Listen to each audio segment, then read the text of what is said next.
want to be cognizant of their time too. So again, thanks, Mike, for your comments and sharing your thoughts with us. So excited to welcome our next guest to the conversation. We've got Representative Jake Fye, Andrew Barkis, and Senator Curtis King are the leaders of their respective chambers' transportation committees. And we always appreciate their participation in this space with our group too. So welcome, representatives and Senator. I will let Senator Jake Fye. You want to lead us off with kind of maybe a recap of the session, what you guys are all working on, possibly in the interim, and educate our association here. Sure. Thanks for the opportunity to visit with you. It was good to listen to the previous speaker a bit to get his take on things, and I'm trying to do my best to not ramble and leave time for my great colleagues, because we work as a group trying to solve problems. And I wish the operating budget and capital budget had the kind of workload that we have and problems that we have to deal with. We've had it continue ever since Representative Barkis and I got involved together. And it's been a pleasure to work with Representative Barkis on a daily basis. We've had nothing but trouble. Nothing but trouble.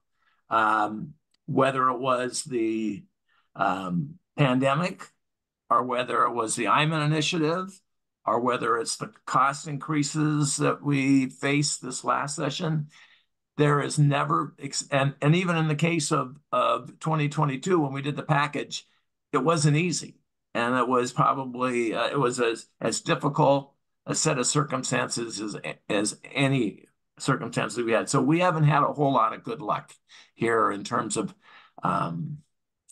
trying to come up with a rational approach, something that is something that people can count on, and in terms of delivering a good transportation infrastructure for the state. It's one hurdle over another. Now, that's why we get the big bucks to solve these problems.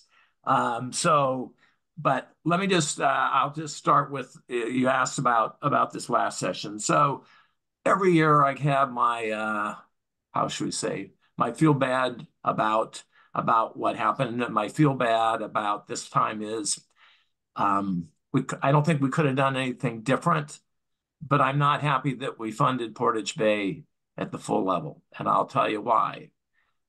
It sets a precedent that I don't think is a good one for us. And that is, when we have projects that have, and we set aside a package like we've done with Connecting Washington, and as we've done with Move Ahead Washington, to come in so early and disregard the extent of the overage, I think is a problem, because it affects other projects and just gives us another thing that we have to solve down the road, right?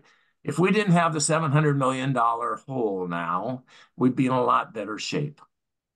Now, I'm sure the Senate had a different opinion. I think the circumstances lent themselves to having to do that because of the fact that there was a bid and we didn't have in place what we do have in place now, which is the language that Representative Barkis and I worked on is you live within your means. And if your project comes in higher, you scale it back. And you wait your turn to get it done. And we once again, I mean, that's not a new thing that has happened. We've done this several times in the past. But we really went to the wall in 2022 to get a lot of money into this system for roads, right? 2/3 of the money is devoted to the road side of the equation. And then the Climate Commitment Act is the only money that goes towards transit emission reduction and active transportation. Here we are. We're already 700 million into that. We couldn't do anything much about when we didn't try to really solve the culvert problem because of the immensity of it. But I think we have a structure that'll be helpful, and it needs to apply to everybody, including projects in my district. Although I'll say we have tolling capability that if the cash becomes a problem, if the costs come in higher, we have a fail safe with being able to issue more bonds for tolling for 509 and 167. So, but now that we have that structure, I think that we've got a way in which I think we can logically apply it. It was hard to apply it with Portage Bay because of the fact that the bid was already in and sitting there. It's easier to do things prospectively than retroactively, and I think that was the inherent problem. So there you go.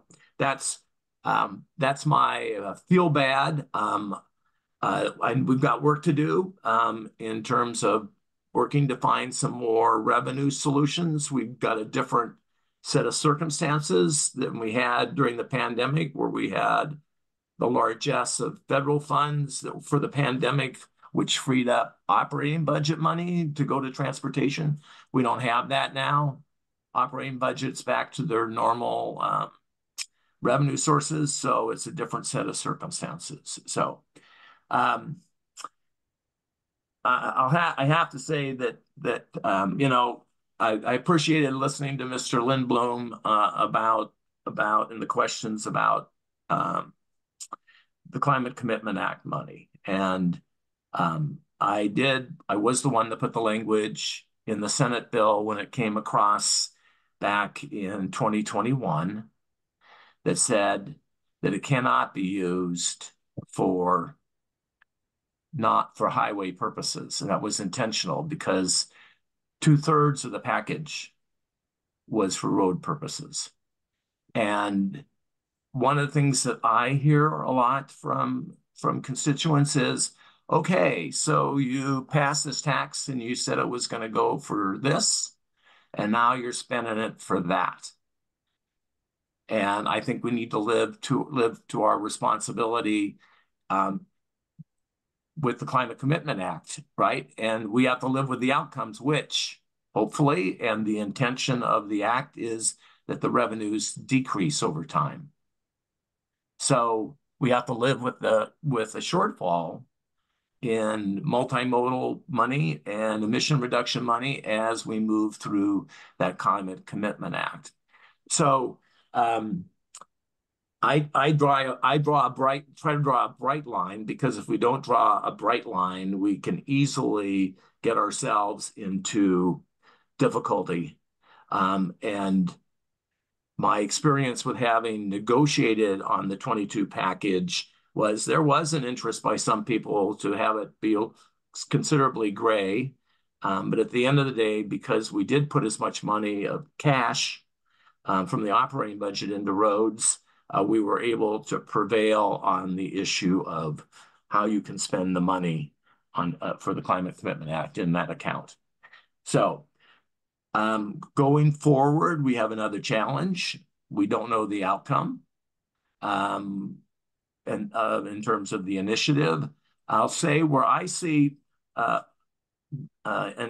problem coming up if the initiative passes is going to be the biggest one I see, and very clearly is going to be ferries, because we are funding the entire infrastructure for electrification of the ferry system with CCA dollars. What's on the ground to charge the vessels, the money to pay for the hybrids, the work that's done. Part of the work is the natural refitting of vessels, but all the work that's done in terms of electrifying is paid for out of CCA money. as is a quarter of the cost of the vessels, the new 5 vessels. So if the initiative passes, then I think there's a clear problem about what we're going to do, because we won't have any new CCA money to make further investments in the electrification of the ferries. And that I think will affect what we can do in terms of the construction of the vessels. So hopefully I've stirred things up a little bit, but not too much, and left time for my colleagues. So I'll pass it back to you, Billy. Thanks, Rep. And yeah, no, great comments. I'm going to switch it over to the Senate Minority Leader, Senator King, to see his thoughts from the Senate side.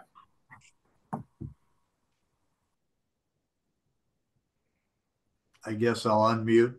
Billy, thanks for the opportunity to be with you today, and I appreciate the comments of the good chair of the House Transportation Committee. He covered a lot of the areas. I guess so. I'm going to just and this is not trying to be argumentative. It's just another way of why we looked at Portage Bay the way we looked at it. Is that if we did not take care of that project, DOT was telling us it would be another 7-8 years before it was completed, and that the additional cost would be $2.2 billion. You know, that was what we were given. Those are the numbers I remember. And I think that kind of led us to where we ended up in our budget. I would say that I do agree with the good chair, Representative Barkis, Chair Fye, Chair Leas, and myself. I felt like we probably had the best session of collaboration and trying to work together and find solutions that we all could live with, and that I've seen in quite a while. And I'll just leave it at that. I'm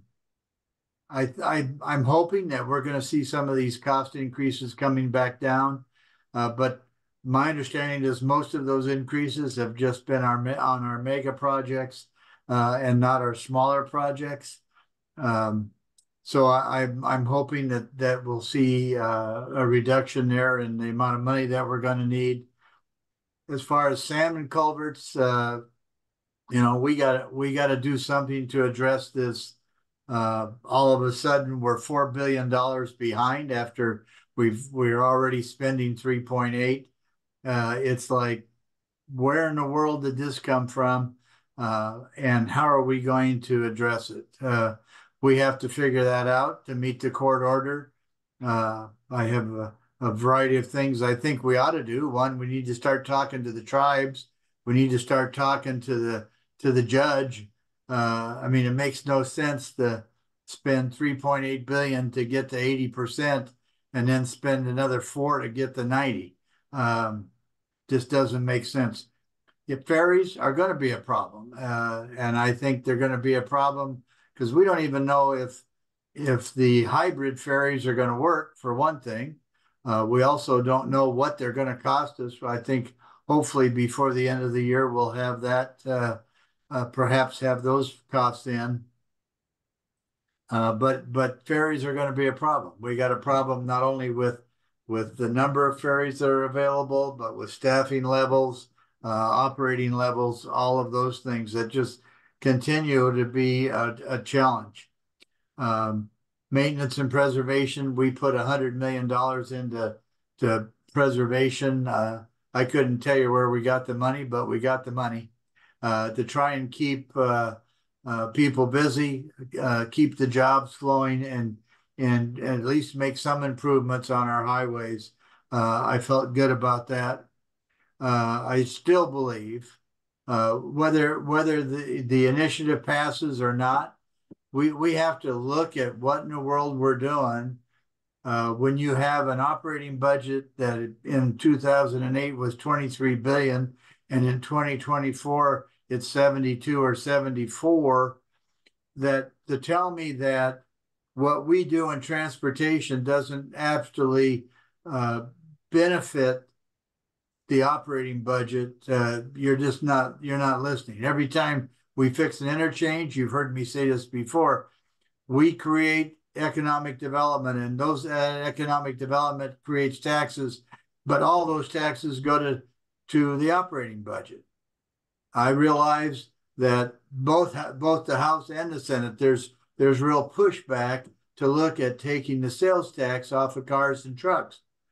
But if you allow us to get caught up on our problems with transportation, it will improve the operating budget's revenues as well, in my humble opinion. I guess one of the things that I have a real challenge with, and then I'll just leave it at that, is where we have said with the Climate Commitment Act, yeah, we're going to fund a fourth of the ferry, but it was stated, well, we're going to fund the part that cleans it up. We're going to fund the new engines. We're going to fund the electrical engines. We're going to fund that type of thing, but we're not going to fund the whole ferry. So if you take that analogy and you say, well, okay, I'm going to build a new bridge and I'm going to put a bike and ped lane on that bridge, why isn't multimodal helping pay for that bridge? The answer is no, it's all got to come from gas tax. I mean, those are the things we got to get real about as we look forward to the challenges that we're going to face. The initiative passes, we got some real challenges, but I think we can get there. We can find the solutions. It'll make us really sit down and look at what are our possibilities, and we're going to have to do that. I'm pleased that we have funded that 100 million for preservation, but I got one more thing. We also have to, we've looked at and changed the definition of preservation. When you look at what DOT, we have the new bridge at Vancouver. That went in 1 year, it went from being a new project to being preservation. So we've changed the definition of preservation here, right, wrong, or indifferent. We have to look at all of those things. But I very much appreciated working with Representative Fye and Representative Barkis and Chair Leas. You know, I think I feel good about what we accomplished. Wasn't a lot, but we all did it together. The fact that those budgets passed unanimously out of both houses, the House and the Senate, I think is indicative of the effort that was made. So I'll look forward to your questions, and I'll turn it over to Rep. Barkis. Great. Before Rep. Barkis gets started, I want to throw him a curveball. I know he's up for it. He always is. So besides filling any gaps that you want to fill in from either side of the comments there, maybe talk to us a little bit about any projects that you're working on in the interim regarding transportation, and maybe a sneak peek of what you see the 2025 session, around transportation. Well, sure. Well, good morning to everybody. Billy, thank you for the invite, and thank you to the organization. I also want to just thank you. There's so many people on this call today that were very instrumental, very helpful. Lots of feedback, comment, keeping us informed on various things as we went through the session. I echo the comments of my colleagues. The 60-day sessions are brutal. I hate them because you do all the work you do in a long session in a condensed time. And then, just sprinkle in a little bit of challenges there, as Chair Fye said. Yeah.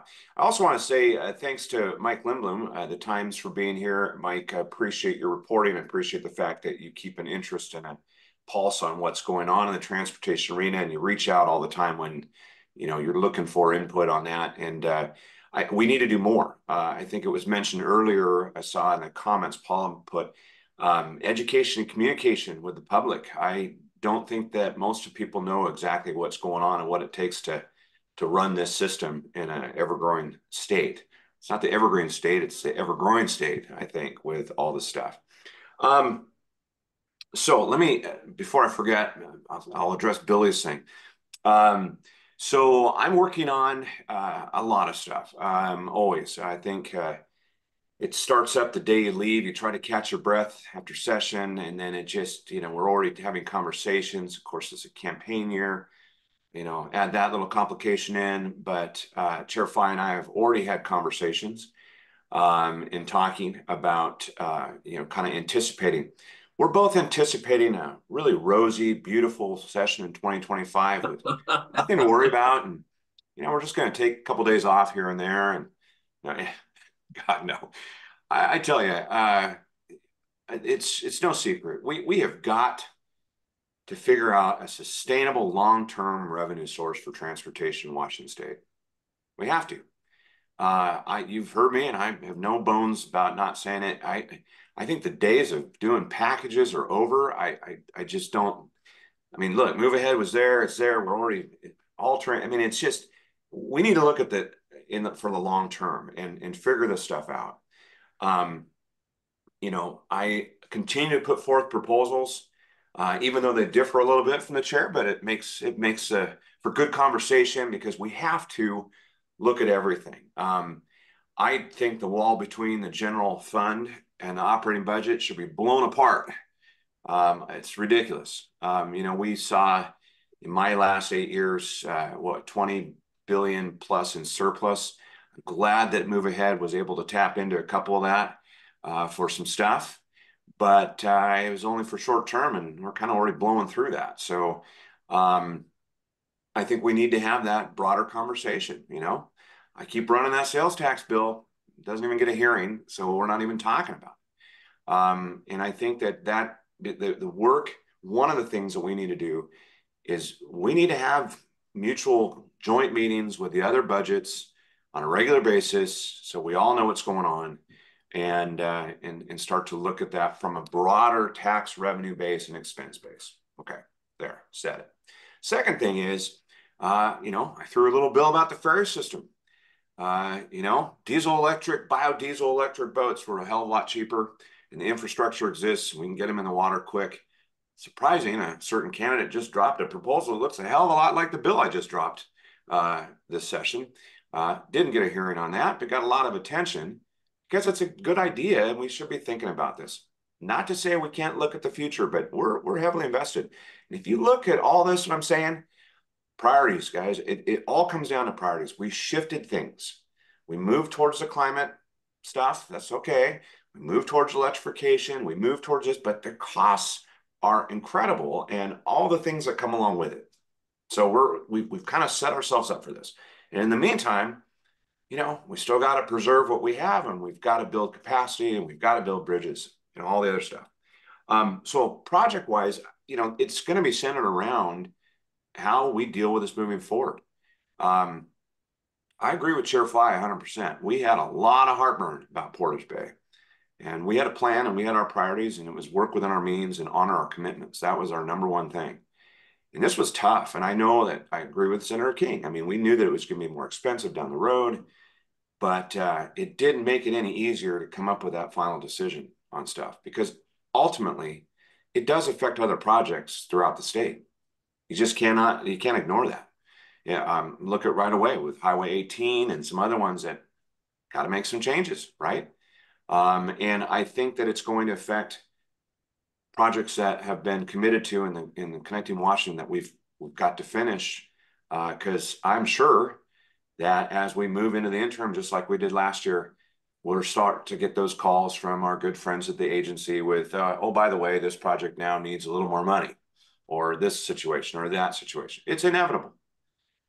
So that's going to be challenging. Personally, I'm excited to continue work with the partnership with local governments on carrying out projects. I think it's extremely important that we find other avenues by which to get things done quicker. And there's some low-hanging fruit that we can work together. And I'm glad that the results of that study and the process working with the agency and local governments is moving forward, that we can hopefully see some of those things come to fruition quicker than we would if we just had them in the pipeline. So that's kind of the main thing. Lastly, I just say, I'm glad that Senator King said, the outcome of this session, the bright spot that I'm really proud of is we did pass these budgets unanimously. That is no small feat. When we started between the House and the Senate, it was a wider gap than the Columbia River crossing. It was huge, and we had a long way to go to get there, and it took a lot of work between us with really willingness. And I know Senator Leas is not on here, but I think he had a great session too. I mean, he was very good to work with. I think there was much more willingness and collaboration and communication in those days that we worked together, especially in the end. So I'm proud of that. When we talk about priorities, and I think Mike might have mentioned this, but transit is very well funded, in my humble opinion, and I think many others. They are absorbing quite a bit of money through the Climate Commitment Act and federal and everything else. So if I ever hear, hopefully, I don't know if there's any trans people in here, sorry. But if I hear, hey, we're short of money, I'm going to say whatever, because no, I write the budget. I see the money going out there. I know what it is. I also think that their good point about sand transit, that's really sucked a lot of air out of the room, right? It's a targeted approach for a certain segment of the population and everything else. Cost is huge, and it eats up a lot of the revenue stream. When you talk about somebody getting their registration in the mail and they see that, you're not going to be too happy to have any other increase in taxes to build roads and such. It's hard. And the Climate Commitment Act, in a way, did the same thing. If you take those things off and you go back to the traditional resource of gas tax, we have a high one. We all know that. But we really limited our ability to have a further conversation of increasing the gas tax for the purpose of roads and all the things that we've been talking about, that you guys talk about, because the Climate Commitment Act became a gas tax, and people are seeing it every day at the pump. And so really hard for us to say, oh, hey, by the way, we're going to bump that up a couple cents. Man, a blowback would be huge. So we got to balance this out, trying to figure these different things out. One of the last things, when the Climate Commitment Act brought in a ton more money, as you all know, and I think one of the toughest exercises for me in the budget writing process was having to look at about $340 million in front of us, and appropriating that money and spending it, but only being able to spend it on certain things. And I agree with the chair, and I know that is holding to the commitment of what that money is supposed to go towards, but it didn't lessen the effect of seeing this pile of money that we so desperately need in all these other places. And there's a lot of new nice trails and things being built, and I'm happy about that, and bridges and pedestrian things. It's all good, it's all important, but how it ranks in the priorities of what the greater need of this state and this conversation on transportation is, maybe a little lower than some of the other things that we just need to be dealing with. So that's kind of tough. But anyway, I think that we will continue to work together. That is, that we all get back there in 2025, and we'll continue to come up with some plans, and we'll look to you to help guide us and influence us, as you all do, and we'll continue to try to take this thing and move it forward. So that's all I got for right now. Hopefully I answered that for you, Billy. Thank you, Rep. Barkis. We've got a little bit of time. I know we're running a little bit over, but if anybody's got a question or two for the legislators while we have them here, go ahead and raise your hand or just shoot.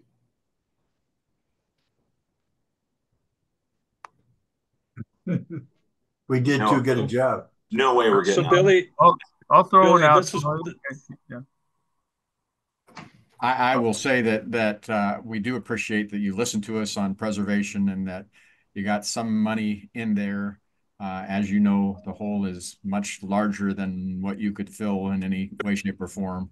I would add, though, kind of coming off of the comments of Representative Barkis, that in essence, Complete Streets, which is a great idea, is now about $150 million a year unfunded mandate.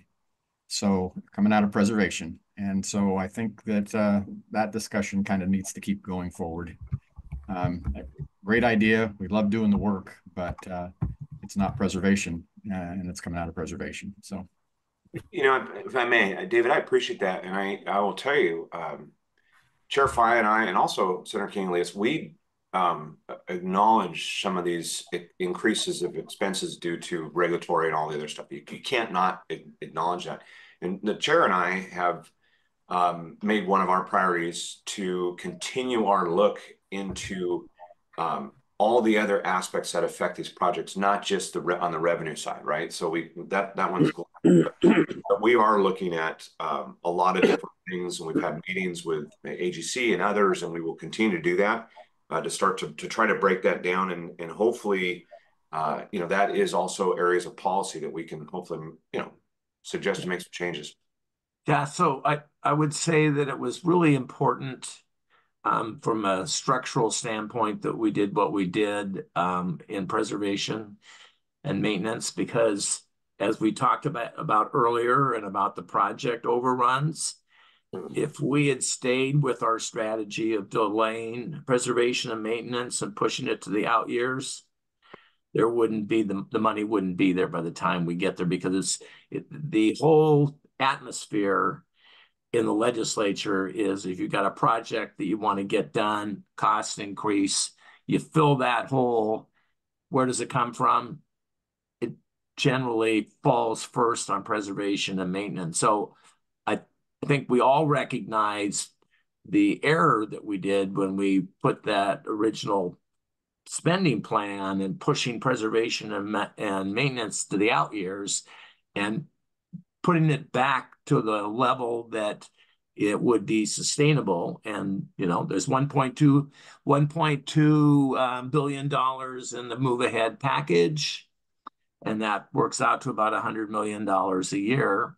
And I think it was a good move on our part this year to bring that back and now to continue it, because we can't solve all of our transportation revenue problems on the backs of preservation and maintenance. We got to stop doing that. We got to make a commitment and stick with it on an ongoing annual basis. Brian, Hey, I know Billy, you had a question. Yeah, hold on real quick here. Councilmember Conrad Lee's got a question. Go ahead, Councilmember. Thank you. I appreciate this. I'm a Bellevue City Council member for the last 30 years. So this is the first time attending this. Very educational. We, know local government, know bits and pieces of almost everything. But after listening to our state representatives, especially Mr. Barkis, he mentioned it's important to maybe engage local government, local jurisdictions. So I'm just curious as to what may be the opportunities and how we might engage. Maybe you can elaborate a little bit more.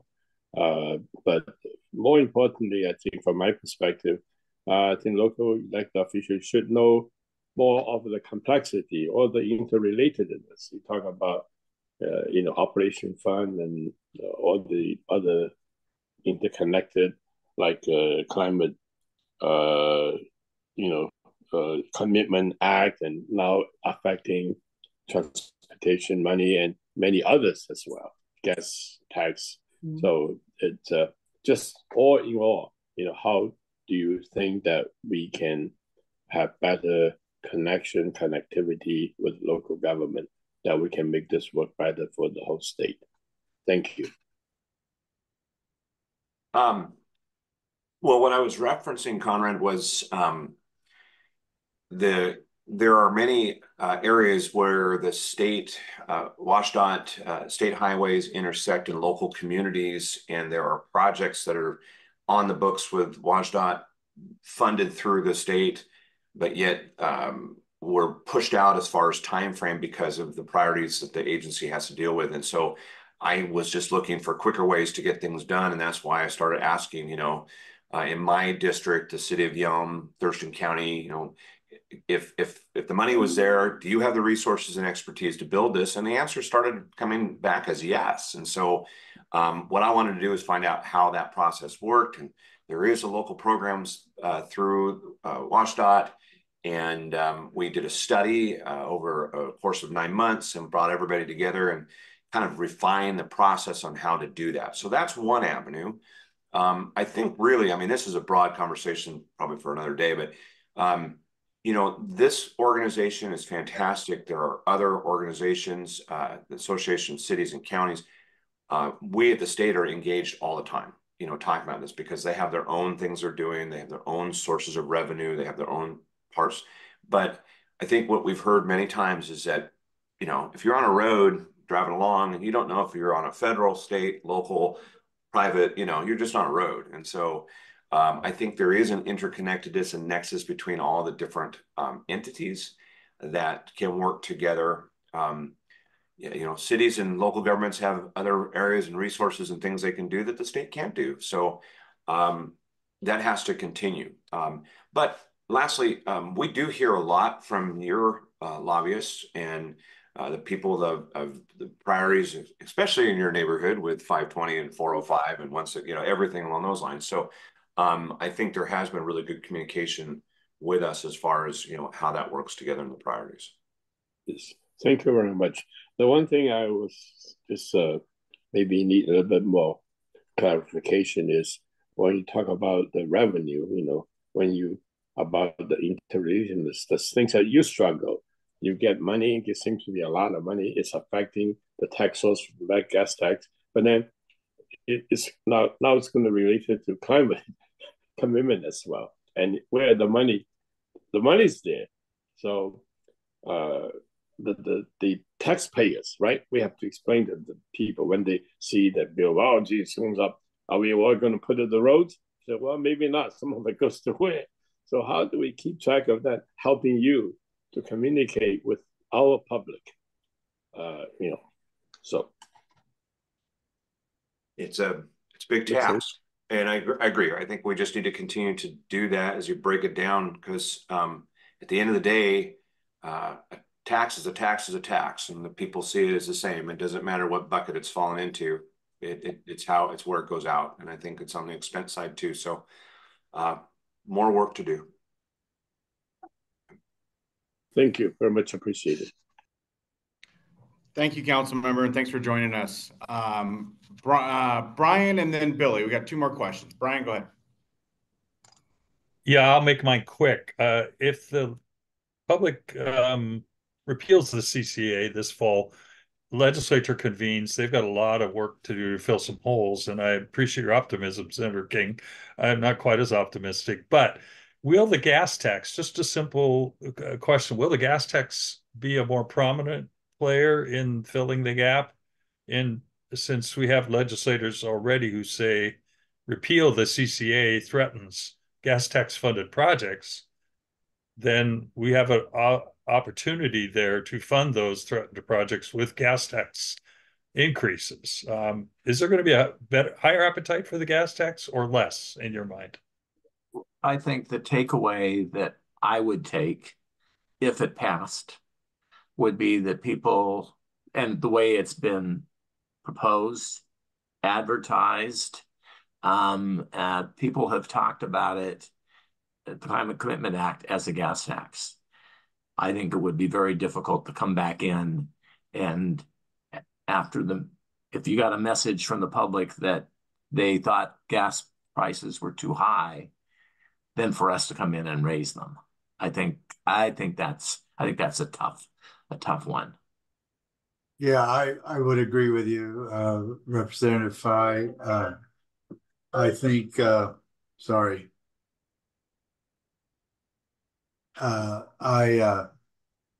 I think just what you said. They don't know that increase in the price of gas was whether it was a gas tax or whether it was just an increase caused by Climate Commitment Act. It's an increase, and whether they're not going to differentiate whether that's truly a tax or not a tax. It'll make it difficult, but I still think it's something we have to look at as part of the answer. But if there is, one of the good things about having the initiative pass, it's going to make us look at where are we going to find the funds to do this that are sustainable, and we're going to need help from the operating budget. And again, I'll say it one more time: we've been helping the operating budget for the last 100 years, and they love it, but they don't want to share it with us. That's the problem. And maybe that would force us into being a little more demanding about how we're going to do this, because I truly think if we can get those kinds of funds out of the operating budget, we will more than replace them by the time we utilize those funds to update our bridges and roads and highways. I'll leave it at that. All right, so I'm going to add in a couple things. The CCA doesn't build roads, so let's just start there. And no matter, that's not the money. We've all said that, right? And I think people know this. And so when you hear that, if we're looking at it in the same manner. When we wrote this budget, that 340 I told you about, a lot of those projects all have lapse language. That means if there's no money, there's no project. So that's one way that solves that, because the chair and I had to look at all that and make sure that we were being responsible in the fact that we learned when we did the IMIN initiative, right? We had to write basically 2 budgets, and then we had to wait because of courts and all that stuff. So I think that when you hear that, if that goes away, it's going to be backfilled by the gas tax. Not exactly true.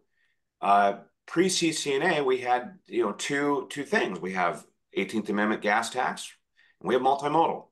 This is gas tax for roads and everything else. Multimodal was your transit, your trains, your active transportation, and everything else. And there's a whole bunch of other fees besides gas tax that pour into that account. So you would go back to the traditional 2 accounts. I think we'd have to hire one hell of a PR firm for the state of Washington. But I do believe that if you polled the people, and I saw one of the chats over here saying, is the days of expansion and no. I mean, we have this utopian idea that we're not going to be driving cars. Newsflash, yeah, we are in some form until something changes, because of the way our state is. We have to look at congestion relief. We have to look at capacity increases. That's what we're doing, right? And all these things interconnected into a system. So I think that if we were to come back and that went away, and so the PR, my message would be, hey, right on. We just took that away and we're saving you 50 cents to 60 cents at the pump. But oh, by the way, I know you all been talking about needing to fix this and fix that. So it's going to cost you 5 cents. And the 5 cents is less than 60 cents. And that 5 cents is actually going to fix the bridge, build your road, get you out of the traffic jam, fix your fare, whatever it is. You see what I'm saying? So that's always how it's been. And here I am, a Republican talking about gas tax. Wow, Mike, don't quote me on this, okay? Mike's not paying attention. Mike Lindblom's too busy doing something else. No, he's recording this, I think. No, but I think that we have to look at it the way that was done when connecting Washington, and the other packages before. And we don't need another package. We need to look at this over the long term. How does this work over long term? And there's ways to do that. So that will be part of the conversation if, in fact, this does pass. Thank you for your Great. comments there. Thank you all. And I appreciate your collaboration on these difficult issues. We should all be very grateful that you're all good friends even after the debates. So thank you. Billy Walsh, did you have a quick question? Yeah, just and thanks, Billy. Along on what we were just talking about, the permanent funding. I mean, that to me, that's where we talk about the sales tax. As amazing as these EVs are, and they're going to become even more that way, they don't hover. We still have to put roads in. We have to fix what we got. Our roads are in our state are our greatest asset. We've got to protect them. We've got to keep them up. We've got to keep projects going. So I would really encourage you guys to have the conversation and get it in front of the body, both of them, on moving sales tax over. It's permanent. We're going to continue, like Rep Barkis just said, we will continue to sell cars. That would be that funding we're looking at, and do it at 10% a year, 10% of biennium. And you should be able to adjust the budget going over that time period. So if there's any responses there, I'd love to hear it, but that's my 2 cents, and I'll shut up, Billy. Yeah, I'm going to put 2 cents in for the fact that we have been slow in moving forward on moving to a mileage-based tax. The gas tax is a dwindling resource and will continue to be a dwindling resource. We raised the tax, and I mean, the reality is we have more efficient vehicles, we have electric vehicles. A lot of the cost is based on certainly preservation and maintenance needs to be covered by those people who put their vehicle, whatever the vehicle is, on the road. And we have to accelerate our work towards having a tax that is mileage based that will eventually totally replace the gas tax, because that's going to happen. It's going to we're on a trajectory that is inevitable at some level. I appreciate the comments about the sales tax on vehicles. I guess I just asked my colleagues, given where things are and all the other needs that are there, I'm sure I'm going to get the typical answer from folks, but you can't. We would be cutting the operating budget to pay for transportation, and that is, with all the other needs, that is hard, very, very hard to move forward. So I would only add, if you don't have transportation, you don't have an operating budget. Because we've been supporting them forever. Now, we're not the whole budget, but you know, we keep spending money, they get the benefit of it. And they don't want to recognize that fact because they got the money, and they don't want to give it up. So I'll leave it at that. Well, Chair Fine has a very difficult task. He's in the majority, and that may seem to many that that's an easy thing for him, and he sits back and cruises and tells me what to do.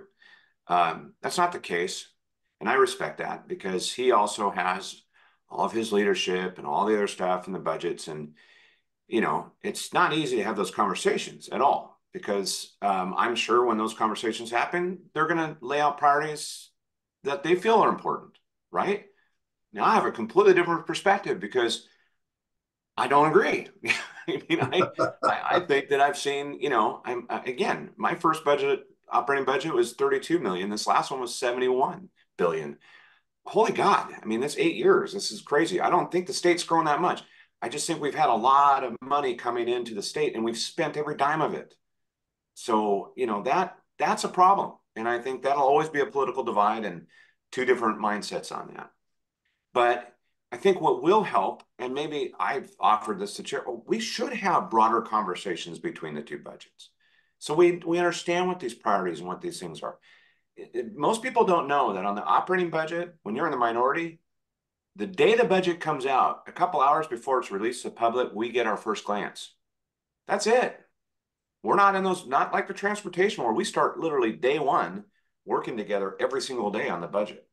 So there's not a lot of input. So we don't know those priorities until we see the sheet and, you know, all this other stuff. So I know that there are conversations being had, most on the majority side, but that needs to change. I mean, fundamentally, that just needs to change. We have to work with these budgets closer together, because all I get as an answer is, like the chair said, whenever I propose a sales tax, I get the same thing. Well, nah, that's going to put a hole in the operating budget, and that could, you know, somebody's not going to get this or somebody's not going to get that. I'm like, okay, but what about our hole in our transportation budget?